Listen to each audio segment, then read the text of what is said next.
Hi hello ಆತ್ಮೀಯ ಸ್ನೇಹಿತರೆ ನಮಸ್ಕಾರ. ಗೆಳೆಯರೆ, ರಾಜ್ಯದಲ್ಲಿ ಆಗ್ತಾ ಇರುವಂತಹ ಬೆಳವಣಿಗೆಗಳು ನಿಮಗೆ ಗೊತ್ತೇ ಇದೆ. ಬಿಜೆಪಿಯಲ್ಲಿ ನಾನಾ ರೀತಿಯಾಗಿರುವಂತಹ ಬೆಳವಣಿಗೆ ಆಗ್ತಾ ಇದೆ. ಅದರಲ್ಲೂ ಯತ್ನಾಳ್ ಅವರ ಉಚ್ಚಾಟನೆಯ ನಂತರ ಬಿಜೆಪಿಯ ಬಹಳಷ್ಟು ಜನ ಕಾರ್ಯಕರ್ತರು ಬೇಸತ್ತಿದ್ದಾರೆ. ಅದರ ಜೊತೆಗೆ ಯತ್ನಾಳ್ ಅವರು ಮಾಡಿರುವಂತಹ ತಪ್ಪೇನು ಅನ್ನೋ ಪ್ರಶ್ನೆ ಮಾಡ್ತಾ ಇದ್ದಾರೆ. ಇದೆಲ್ಲದರ ಜೊತೆಗೆ ಗೆಳೆಯರೆ, ಜನರು ಒಂದು ಆರೋಪವನ್ನ ಬಿಜೆಪಿಯ ಮೇಲೆ ಮಾಡ್ತಾ ಇದ್ದಾರೆ. ಅದರಲ್ಲೂ ಕರ್ನಾಟಕ ಬಿಜೆಪಿಯ ಮೇಲೆ ಆರೋಪ ಮಾಡ್ತಾ ಇದ್ದಾರೆ. ಏನು ಆ ಆರೋಪ ಅಂದ್ರೆ, ಕರ್ನಾಟಕ ಬಿಜೆಪಿಯಲ್ಲಿ ಕೆಲಸ ಮಾಡಿದವರಿಗೆ ಸರಿಯಾದಂತಹ ಸ್ಥಾನಮಾನ ಸಿಗೋದಿಲ್ಲ ಅಂತ. ಸೊ ಈಗ ನನ್ನ ಜೊತೆಗೆ ಶಿವರಾಜ್ ಮುತ್ತಣ್ಣನವರಿದ್ದಾರೆ. ಅವರು ಮೊದಲು ಬಿಜೆಪಿಯಲ್ಲೇ ಇದ್ರು, ಆನಂತರ ಬಿಜೆಪಿಯ ಕೆಲವು ನಡೆಗಳಿಗೆ ಬೇಸತ್ತು ಈಗ ಪಕ್ಷವನ್ನ ತೊರೆದಿದ್ದಾರೆ. ಸರ್, ಕಾರ್ಯಕ್ರಮಕ್ಕೆ ಆತ್ಮೀಯ ಸ್ವಾಗತ. ಸರ್, ಒಂದು ಮೊದಲನೇ ಕ್ವಶನ್, ಯತ್ನಾಳ್ ಅವರ ಉಚ್ಚಾಟನೆಯ ಬಗ್ಗೆ ಫಸ್ಟ್ ರಿಯಾಕ್ಷನ್ ಏನು ಸರ್? ಇವತ್ತು ಬಸವರಾಜ್ ಯತ್ನಾಳ್ ಅವರು ಭಾರತೀಯ ಜನತಾ ಪಕ್ಷದಲ್ಲಿ ನಾವು ನೋಡಿದಾಗ 94ರಲ್ಲಿ ಅವರು ಬಿಜಾಪುರದ ಶಾಸಕರಾಗಿದ್ರು. ಮುಂದೆ 96ರಲ್ಲಿ ಅವರು ಅಟಲ್ ಬಿಹಾರಿ ವಾಜಪೇಯಿ ಅವರ ಒಂದು ಕೇಂದ್ರದಲ್ಲಿ ರೈಲ್ವೆ ಮಂತ್ರಿಗಳಾಗ್ತಾರೆ ಆ ಸಂದರ್ಭದಲ್ಲಿ. ಸೊ ಈ ರೀತಿ ಯತ್ನಾಳ್ ಅವರು ಕೂಡ ಭಾರತೀಯ ಜನತಾ ಪಕ್ಷದಲ್ಲಿ ಕೆಲಸ ಮಾಡ್ಕೊಂಡು ಬಂದಿರತಕ್ಕಂಥವ್ರು, ಒಬ್ಬ ಹಿರಿಯ ನಾಯಕರು ಕೂಡ ಹೌದು. ಆದರೆ ಇವತ್ತು ಭಾರತೀಯ ಜನತಾ ಪಕ್ಷದಲ್ಲಿ ಇವತ್ತು ಆರೋಪ ಪ್ರತ್ಯಾರೋಪ ಸಹಜ. ಇವರು ಯತ್ನಾಳ್ ಅವರನ್ನ ಬಿಜೆಪಿ ಪಕ್ಷದಿಂದ ಹೊರಗೆ ಹಾಕ್ಲಿಕ್ಕೆ ಕಾರಣ ಏನಂತಂದ್ರೆ, ಅವರು ಮೊನ್ನೆ ಯಡಿಯೂರಪ್ಪನವ್ರ ಮೇಲೆ ಮಾಡ್ತಕ್ಕಂಥ ಆರೋಪಗಳು, ಭ್ರಷ್ಟಾಚಾರ ಆರೋಪಗಳು ಇರ್ಬೋದು. ಯಡಿಯೂರಪ್ಪನ ಮಗ ವಿಜೇಂದ್ರ ಅವರು ಶಾಸಕರು. ಸೊ ಅವ್ರ ಮೇಲೆ ಮಾಡ್ತಕ್ಕಂಥ ಆರೋಪಗಳು. ಸೊ ಈ ಆರೋಪಗಳನ್ನ ಮಾಡ್ತಕ್ಕಂಥದ್ದು ಸಹಜ. ಆದ್ರೆ ನಾನೇನೇ ಹೇಳ್ತಾ ಇದ್ದೀನಿ ಅಂತಂದ್ರೆ, ಇವತ್ತು ನಾನು ಒಂದು ಸಲ ಆರೋಪ ಮಾಡಿದ ಮೇಲೆ ಅದನ್ನ ಭಾರತೀಯ ಜನತಾ ಪಕ್ಷದ ವರಿಷ್ಠರು ಅದಕ್ಕೆ ಇಮಿಡಿಯೇಟ್ಲಿ ಅದನ್ನ ಕುಂತು ಬಗೆಹರಿಸ್ತಕ್ಕಂಥ ಕೆಲಸ ಮಾಡ್ಬೇಕಾಗಿತ್ತು. ಇವತ್ತು ನಾನು 30 ವರ್ಷ 35 ವರ್ಷ ಕೆಲಸ ಮಾಡಿರ್ತಕ್ಕಂಥವ್ನು. ಈಗ ನಾನು ಹಿಂದೆ ಮಹೇಶ್ ತೆಂಗಿನಕಾಯಿ ಅಂತಕ್ಕಂಥ ಒಬ್ಬ ಈ ಭಾರತೀಯ ಜನತಾ ಪಕ್ಷವನ್ನು ದುರುಪಯೋಗ ತೆಗೆದುಕೊಳ್ತಕ್ಕಂಥ ಒಬ್ಬ ಈ ಭಾಗದಲ್ಲಿ ಈಗ ಸದ್ಯಕ್ಕೆ ಸೆಂಟ್ರಲ್ ವಿಧಾನಸಭಾ ಕ್ಷೇತ್ರದ MLA. ಸೊ ಅವ್ರನ್ನ ಭಾರತೀಯ ಜನತಾ ಪಕ್ಷಕ್ಕೆ ಇಂಟ್ರೊಡ್ಯೂಸ್ ಮಾಡಿಸಿರ್ತಕ್ಕಂಥ ಗ್ರೂಪ್ ನಮ್ದು.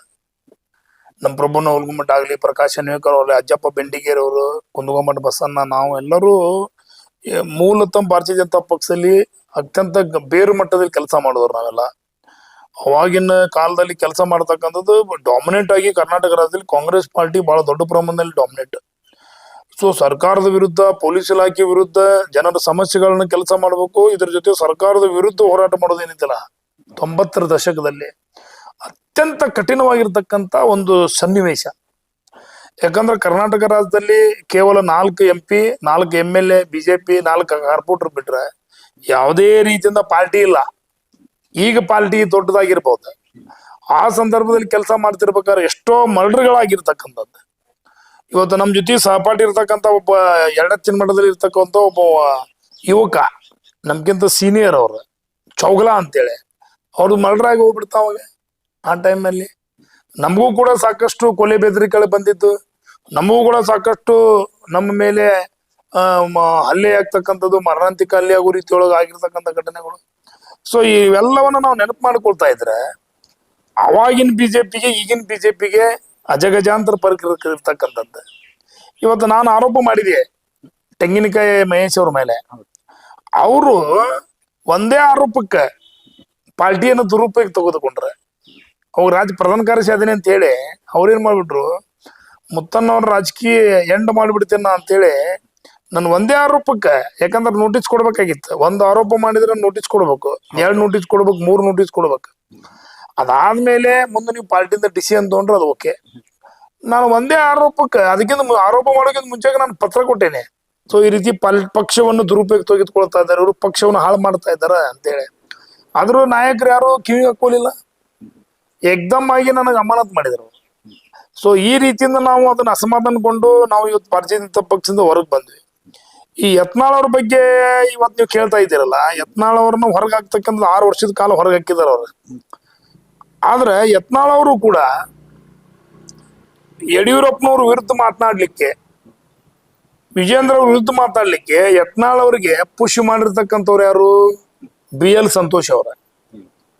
BL ಸಂತೋಷ್ ಅವರು ಯತ್ನಾಳ್ ಅವ್ರಿಗೆ ಪುಷ್ ಮಾಡದೆ ಹೋಗಿದ್ರೆ, BL ಸಂತೋಷ್ ಅವರು ಯತ್ನಾಳ್ ಅವ್ರಿಗೆ ನೋಡಿ ಇದು ಭಾರತೀಯ ಜನತಾ ಪಕ್ಷದ ಆಂತರಿಕ ವಿಚಾರಗಳು, 4 ಗೋಡೆ ಮಧ್ಯೆ ನಾವೆಲ್ಲ ಕುಂತ್ ಮಾತಾಡ್ಬೇಕು.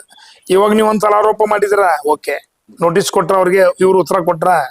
2ನೇ ಟೈಮ್ ಆರೋಪ ಮಾಡಿದ್ರ ಇವ್ರು ನೋಟಿಸ್ ಕೊಟ್ರು, ಇವ್ರು ಉತ್ತರ ಕೊಟ್ರು. 3ನೇ ಟೈಮ್ ಆರೋಪ ಮಾಡಿದ್ರ ಇವ್ರು ನೋಟಿಸ್ ಕೊಟ್ರು, ಅವ್ರು ಉತ್ತರ ಕೊಟ್ರು.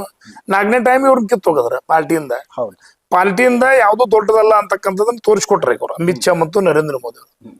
ಸೊ ಅದೇ ರೀತಿ ಇದು ಸಂತೋಷ್ ಅವ್ರಿಗೆ ಯಾಕೆ ಅನ್ವಯಿಸೋಂಗಿಲ್ಲ? BL ಸಂತೋಷ್ ಅವ್ರು ಏನದಾರಲ್ಲ ಇವತ್ತು ಇವ್ರಿಗೆ ರೂಲ್ಸ್ ರೆಗ್ಯುಲೇಷನ್ಸ್ ಅನ್ವಯಿಸೋಂಗಿಲ್ಲ ಯಾಕೆ ಅಂದ್ರೆ ಸರ್, ಕರ್ನಾಟಕ ಬಿಜೆಪಿಯನ್ನ ಹಾಳು ಮಾಡಿದ್ದೆ BL ಸಂತೋಷ್ ಅವರು ಅಂತ ಹೇಳ್ತಾ ಇದ್ದಾರೆ. ಹೌದು.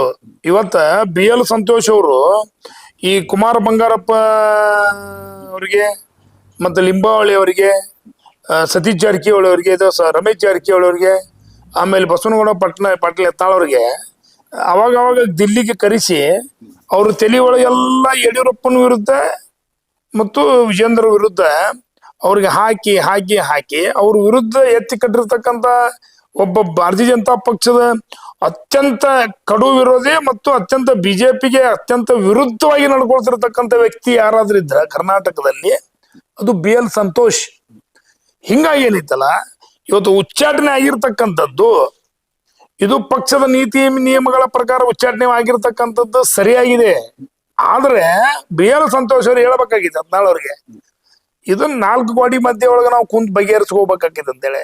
ಯಾಕಂದ್ರೆ 1 ಸಲ ಆರೋಪ ಮಾಡ್ಲಿಕ್ಕೆ ಎಲ್ಲರಿಗೂ ಹಕ್ಕಿದೆ, 2 ಸಲ ಮಾಡ್ಲಿಕ್ಕೆ ಹಕ್ಕಿದೆ, 3 ಸಲ ಮಾಡ್ಲಿಕ್ಕೂ ಹಕ್ಕಿದೆ. ಯಾಕಂದ್ರೆ ಪಾರ್ಟಿ ಅಂದ್ಮೇಲೆ ಪ್ರಜಾಪ್ರಭುತ್ವ ವ್ಯವಸ್ಥೆ ಇರ್ತಕ್ಕಂಥದ್ದು ಪಾರ್ಟಿ ಅಂದ್ಮೇಲೆ. ಹಿಂಗಾಗಿ ಯತ್ನಾಳ್ ಅವ್ರಿಗೆ ಕೇಂದ್ರದ ನಾಯಕರು ಪ್ರಜಾಪ್ರಭುತ್ವ ವ್ಯವಸ್ಥೆನಲ್ಲಿ ಅವ್ರಿಗೆ 3 ಸಲ ಅವಕಾಶ ಕೊಟ್ಟಿದ್ದಾರೆ, ನೋಟಿಸ್ ಕೊಟ್ಟು ನಿಮ್ಮ ತಪ್ಪುಗಳನ್ನ ತಿದ್ಕೋಬೇಕು ಹಿಂಗಿಲ್ಲ ಅಂತೇಳಿ. ಬಟ್ ಅವ್ರು ಇವತ್ತು ಹೆಚ್ಚಿಗೆ ಮಾಡಿದ್ರಂತಂದ್ರೆ ಇದರ ಅರ್ಥ BL ಸಂತೋಷ್ ಅವರು ಕುಮ್ಮಕ್ಕಿನಿಂದ ಇವತ್ತು ಆಗಿರ್ತಕ್ಕಂಥ ಅವ್ರು ಉಚ್ಚಾಟನೆ ಆಗಿದ್ದು ಕುಮ್ಮಕ್ಕಿನಿಂದ. ಅದ್ರ ಮುತ್ತಣ್ಣ ಅವ್ರಿಗೆ 1 ನೋಟಿಸ್ ಜಾರಿಗೆ ಮಾಡ್ಲಾರ್ದಾರ ಇವತ್ತು ಏಕ್ದಮ್ ಆಗಿ ನನಗೆ ಏನು ಇವತ್ತು ಪಾರ್ಟಿಯಿಂದ ಹೊರಗೆ 11 ತಿಂಗಳು ಅಮಾನತುಗೊಳಿಸಿದಾರಲ್ಲ, ಇದು ಭಾರತೀಯ ಜನತಾ ಪಕ್ಷದ ಪ್ರಜಾಪ್ರಭುತ್ವ ಸತ್ತ ಹೆಣ ಆಗಿದೆ ಇವತ್ತು. ಇದಕ್ಕೆ ಮೂಲ ಕಾರಣ ಏನಂತಂದ್ರೆ BL ಸಂತೋಷ್, ನಳಿನ್ ಕುಮಾರ್ ಕಟೀಲ್, ಅರುಣ್ ಕುಮಾರ್ ಅಂತಕ್ಕಂಥ ಒಬ್ಬ RSS ಬಂದಿರತಕ್ಕಂಥ ಒಬ್ಬ ವ್ಯಕ್ತಿ, ಅದ್ರ ಜೊತೆ ಅವ್ರ 3 ಮಂದಿಗೆ ಬಕೆಟ್ ಹಿಡಿಯೋರು ಮಹೇಶ್ ತೆಂಗಿನಕಾಯಿ. ಇವತ್ತು ನಿಮ್ಗೆ ಗೊತ್ತಿರ್ಲಿ, ಮಹೇಶ್ ತೆಂಗಿನಕಾಯಿ ಏನೈತಲ್ಲ ವಿಜೇಂದ್ರ ಅವ್ರನ್ನ ಹಾಳು ಮಾಡ್ತಾರ, ಯಡಿಯೂರಪ್ಪ ಅವ್ರನ್ನೂ ಹಾಳು ಮಾಡ್ತಾರಲ್ಲ, ತಲೆಗಿಟ್ಕೊಂಡ್ಬಿಡ್ರು. ಇವತ್ತು MLA ಅದಾರ ಅಂದ್ರೂ ರೀ ಅವ್ರ ರಾಜ್ಯಾಧ್ಯಕ್ಷ ಅದಾರಲ್ಲ ವಿಜೇಂದ್ರ ಅವ್ರನ್ನ ಇಂಡೈರೆಕ್ಟ್ಲಿ ಅವ್ರು ಬೆನ್ನಾಕ್ ಚೂರಿ ಹಾಕೋರು ಇವರೆಲ್ಲ. ಮಹೇಶ್ ತೆಂಗಿನಕಾಯಿ, BL ಸಂತೋಷ್ ಅವ್ರಲ್ಲ. ಇವತ್ತು ಈಶ್ವರಪ್ಪನವ್ರನ್ನ ಹೊರಗೆ ಹಾಕ್ಸಿದ್ರು ಅವ್ರು. ಹೌದು ಸರ್. ಈ BL ಸಂತೋಷ್ ಏನ್ ಮಾಡ್ತಾರ್ರಿ, ಒಂದೊಂದು ಕಾಳು ಹುಡುಕ್ತಾರ ಅವ್ರ, ಯಾರು ಮಾತಾಡ್ತಾರಪ್ಪ ಅವ್ರನ್ನೂ ಎತ್ತಿ ಕಟ್ಟೋದು. ಈಗ ನಮ್ಗೆ ಮೊನ್ನೆ ಒಬ್ರು ಭಟ್ರು ಅಂತೇಳಿ ಒಬ್ಬರದ್ದು ಒಂದು ಚಾನಲ್ ಐತಿ, ವಿಶ್ವವಾಣಿ, ನಮ್ಮ ವಿಶ್ವೇಶ್ವರ ಭಟ್ ಅವ್ರದ್ದು. ಇಲ್ಲ, ವಿಶ್ವೇಶ್ವರ ಭಟ್ ಅವರಲ್ಲ, ಅವರು ಅನಂತ್ ಕುಮಾರ್ ಅವ್ರ ಸೆಕ್ರೆಟರಿ ಇದ್ರು. ಅವ್ರಿಗಿಂತ ಇನ್ನೊಬ್ಬರು ಒಂದು TV ಚಾನಲ್ ಐತಿ ಒಬ್ರು, ಶಶಿಧರ್ ಭಟ್. ಎಸ್, ಶಶಿಧರ್ ಭಟ್ ಅವ್ರು ಹೇಳಿದಾರೆ ಭಾರತೀಯ ಜನತಾ ಪಕ್ಷಕ್ಕೆ ಯಾರಾದ್ರೂ ಕಂಟಕ ಅಂತಕ್ಕಂತಿದ್ರೆ ಅದು BL ಸಂತೋಷ್ ಅಂತೇಳಿ ಒಂದು ದೊಡ್ಡ ಇಂಟರ್ವ್ಯೂ ಇದೆ, ನನ್ನ ಕಡೆ ವಿಡಿಯೋ ಅದ, ನಿಮ್ಗೆ ಕಳಿಸ್ತೇನೆ ಬೇಕಾದ್ರೆ. ಸೊ ನಾ ಯಾಕೆ ನೀ ಬಸವನಗೌಡ ಪಾಟೀಲ್ ಯತ್ನಾಳ್ ಅವರು ಇವತ್ತು ಪಾರ್ಟಿಯಿಂದ ಹೊರಗೆ ಹೋಗ್ಲಿಕ್ಕೆ ಕಾರಣ ಏನಂತಂದ್ರೆ BL ಸಂತೋಷ್ ಅವರು ಕಾರಣ. ಯಾಕಂದ್ರೆ ಭಾರತೀಯ ಜನತಾ ಪಕ್ಷವನ್ನ ಇವತ್ತು ಸುಸೂತ್ರವಾಗಿ ಆಡಳಿತ ನಡೆಸಬಾರ್ದು, ಸುಸೂತ್ರವಾಗಿ ಭಾರತೀಯ ಜನತಾ ಪಕ್ಷ ಇರಬಾರ್ದ. ಯಾವಾಗ್ಲೂ BJP MLAಗಳು ಹೊಡೆದಾಡ್ತಿರ್ಬೇಕು, BJP ಪದಾಧಿಕಾರಿಗಳು ಹೊಡೆದಾಡ್ತಿರ್ಬೇಕು, BJP ಒಳಗೆ ಯಾವಾಗ್ಲೂ 2 ಗುಂಪು ಇರ್ಬೇಕಂತಂದೇಳಿ ಬಯಸ್ತಕ್ಕಂಥವ್ರು ಯಾರಂದ್ರೆ BL ಸಂತೋಷ್. ಸೊ ಹಿಂಗಾಗಿ ಏನೈತಲ್ಲ, ಯತ್ನಾಳ್ ಅವರನ್ನ ಹೊರಗೆ ಹಾಕ್ಸಿದ್ದು BL ಸಂತೋಷ್, ಈಶ್ವರಪ್ಪನವ್ರನ್ನ ಹೊರಗೆ ಹಾಕ್ಸಿದ್ದು BL ಸಂತೋಷ್. ಸರ್, ಈಗ ಯತ್ನಾಳ್ ಅವರನ್ನ ಹೊರಗಡೆ ಹಾಕಿದ್ರು. ಯತ್ನಾಳ್ ಅವರು ಎಲ್ಲೂ ಕೂಡ ಪಕ್ಷದ ವಿರುದ್ಧವಾಗಿ ಮಾತನಾಡ್ಲಿಲ್ಲ, ಪಕ್ಷದ ವರಿಷ್ಠರ ವಿರುದ್ಧವಾಗಿ ಅವ್ರು ಮಾತನಾಡಿಲ್ಲ. ನರೇಂದ್ರ ಮೋದಿ ಅವರ ವಿರುದ್ಧವಾಗಿ ಆಗಿರ್ಬೋದು, ಅಮಿತ್ ಶಾ ಅವರ ವಿರುದ್ಧವಾಗಿ ಮಾತಾಡಲಿಲ್ಲ. ಆದ್ರೆ ಕರ್ನಾಟಕದ 2 ನಾಯಕರು ಇದ್ದಾರೆ ಸರ್, ST ಸೋಮಶೇಖರ್ ಮತ್ತು ಶಿವರಾಮ್ ಹೆಬ್ಬಾರ್. ನೇರವಾಗಿ ಅವರು ಕಾಂಗ್ರೆಸ್ ಜೊತೆಗೆ ಮೀಟಿಂಗ್ ಅಲ್ಲಿ ಕಾಣಿಸ್ಕೊಳ್ತಾರೆ, ನೇರವಾಗಿನೇ ಪಕ್ಷ ವಿರೋಧಿ ಚಟುವಟಿಕೆಗಳನ್ನು ಮಾಡ್ತಾ ಇದ್ದಾರೆ ಅನ್ನುವಂತಹ ಆರೋಪ ಅವ್ರ ಮೇಲಿದೆ. ಅದು ಎಲ್ಲರ ಕಣ್ಣಿಗೂ ಕೂಡ ಕಾಣಿಸ್ತಾ ಇದೆ. ಆದ್ರೆ ಅವರನ್ನ ಯಾಕೆ ಇನ್ನೂ ಉಚ್ಚಾಟನೆ ಮಾಡಿಲ್ಲ ಅನ್ನೋದು ಬಹಳಷ್ಟು ಕಾರ್ಯಕರ್ತರ ಪ್ರಶ್ನೆ ಆಗಿದೆ ಸರ್. ಈಗ ನೋಡ್ರಿ, ಈಗ ಈ ಹೆಬ್ಬಾರ್ ಮತ್ತು ಸೋಮಶೇಖರ್ ಅವ್ರು ಏನದಾರಲ್ಲ, ಅವರು ಮೂಲತಃ ಕಾಂಗ್ರೆಸ್ಸಿಗರು.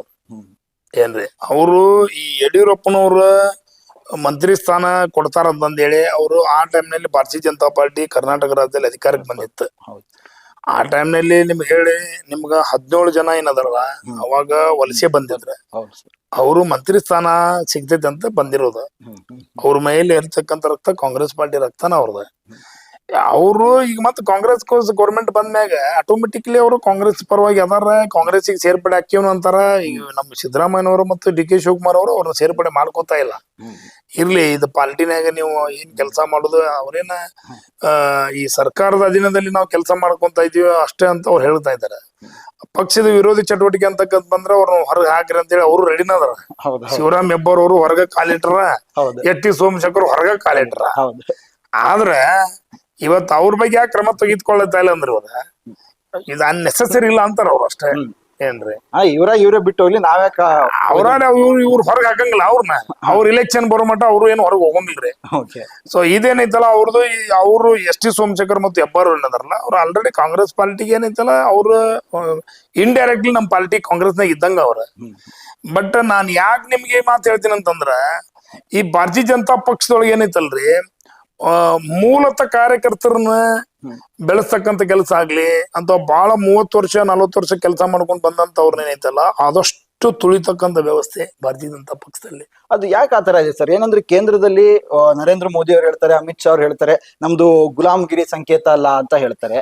ಆದ್ರೆ ಇಲ್ಲಿ ನೋಡಿದ್ರೆ ಅದೇ ಆಗ್ತಾ ಇಲ್ಲ ಸರ್. ಅಂದ್ರೆ ಯಾರಾದ್ರೂ ಒಬ್ಬ ಬಿಗ್ ಲೀಡರ್ಗೆ ಹೋಗಿ ಜಿ ಹುಜೂರ್ ಅನ್ಬೇಕು ಅಂದ್ರೆ ಮಾತ್ರ ಪಾರ್ಟಿಯಲ್ಲಿ ಉಳಿಗಾಲ ಅನ್ನುವಂತಹ ಪರಿಸ್ಥಿತಿ ಇವತ್ತು ಕರ್ನಾಟಕದಲ್ಲಿ ನಿರ್ಮಾಣ ಆಗಿದೆ. ಕರ್ನಾಟಕದಲ್ಲಿ ಮಾತ್ರ ಯಾಕೆ ಈ ತರ ಆಗ್ತಾ ಇದೆ? ಈಗ ನೋಡ್ರಿ, ಕರ್ನಾಟಕ ರಾಜ್ಯದಲ್ಲಿ ಈ ಭಾರತೀಯ ಜನತಾ ಪಾರ್ಟಿ ಏನೈತಲ್ಲ ಗುಲಾಮಗಿರಿ ವ್ಯವಸ್ಥೆ ಮಾಡ್ಕೊಂಡು ಬರ್ತಾ ಇದೆ. ಈಗ ಫಾರ್ ಎಕ್ಸಾಂಪಲ್ ನಿಮಗೆ ನಾ ಹೇಳ್ತೀನಿ, ಬಸವರಾಜ ಬೊಮ್ಮಾಯಿ ಅವರು, ಅವರು 4-4 ಟೈಮ್ ವಿಧಾನ ಪರಿಷತ್ ಸದಸ್ಯರಿದ್ರು JDU ಲಿಂದ. ಅವರೆಲ್ಲ ಮೂಲತಃ ಬಿಜೆಪಿ ವಿರುದ್ಧವಾಗಿರ್ತಕ್ಕಂಥವ್ರು. 94ನೇ ಎಲೆಕ್ಷನ್ ನಲ್ಲಿ ಈ ಬಸವರಾಜ ಬೊಮ್ಮಾಯಿ ಅವ್ರನ್ನ ಎದುರು ಹಾಕೊಂಡು ನಾವು ಎಲೆಕ್ಷನ್ ಮಾಡಿವಿ ಜಗದೀಶ್ ಶೆಟ್ಟರ್ ಪರವಾಗಿ. ಏನ್ರಿ, ಸೊ ಈ ರೀತಿ ಈಗ ಬಹಳ ಜನ ನಾವು ಹೆಸರು ಹೇಳ್ಕೊಂತ ಹೋದ್ರೆ ಬಹಳ ಜನ ಅದಾರ.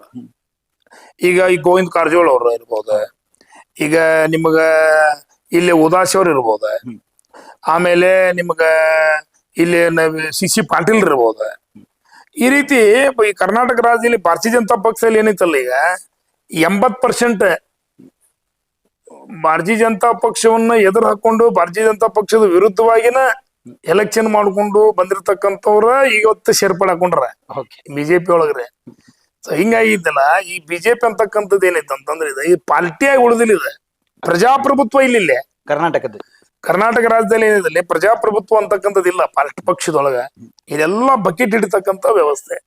ಯಾರು ಚಮಚಾಗಿರಿ ಮಾಡ್ತಾರ, ಯಾರು ಬಕೆಟ್ ಹಿಡಿತಾರ, ಸೊ ಅವ್ರಿಗೆ ಒಂದು ದೊಡ್ಡ ಹುದ್ದೆ, ಅವ್ರಿಗೆ ಒಂದು ಕೆಲಸ, ಯಾರು ಹೋರಾಟ ಮಾಡ್ತಾರ, ಯಾರು ಪಕ್ಷದಿಂದ ತಳಮಟ್ಟದಿಂದ ಬಂದಿರ್ತಾರಲ್ಲ ಅವ್ರನ್ನ ತುಳಿತಕ್ಕಂಥ ವ್ಯವಸ್ಥೆ ಇಲ್ಲಿ ನಡೀತಾ ಇದೆ.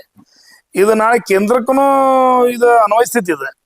ಈ ನರೇಂದ್ರ ಮೋದಿ ಮತ್ತು ಅಮಿತ್ ಶಾ ಇವ್ರೇನದ್ರಲ್ರಿ, ಇವ್ರು ಆಲ್ಮೋಸ್ಟ್ ಆಲ್ ಇವರು ಎಲ್ಲ ಈಗ ಯಾರ್ಯಾರು ಬಕೆಟ್ ಹಿಡಿತಾರ ಅವ್ರಿಗೇನ ವ್ಯವಸ್ಥೆ ಅಧಿಕಾರ ಕೊಡ್ತಕ್ಕಂಥ ವ್ಯವಸ್ಥೆ ನಡೀತಾ ಇದೆ ಅಲ್ಲಿ ಕೇಂದ್ರದಲ್ಲಿ. ಸೊ ಈ ರೀತಿ ಇರೋದ್ರಿಂದ ಕರ್ನಾಟಕ ರಾಜ್ಯದಲ್ಲಿ ಭಾರತೀಯ ಜನತಾ ಪಕ್ಷ ಏನೈತಲ್ಲ ಇದು ಭಾರತೀಯ ಜನತಾ ಪಕ್ಷ ಅಲ್ಲಿದೆ ಕರ್ನಾಟಕದ ಗುಲಾಮಗಿರಿ ಪಕ್ಷ ಅಂತಂದ ಹೇಳಿ ನಾನು ಇವತ್ತು ನಿಮ್ಮ ಟಿವಿ ಮುಖಾಂತರ ನಾ ಹೇಳಂತೀನಿ. ಇದು ಕರ್ನಾಟಕದ ಗುಲಾಮರ ಪಾರ್ಟಿ. ಹಿಂಗಾಗಿ ನಾನು ಗುಲಾಮ ಆಗ್ಬಾರ್ದಂತ ಹೇಳಿ ನಾನು ಇವತ್ತು ಬಿಜೆಪಿ ಪಕ್ಷದಿಂದ ಹೊರಗೆ ಬಂದಿದ್ದ ಸರ್.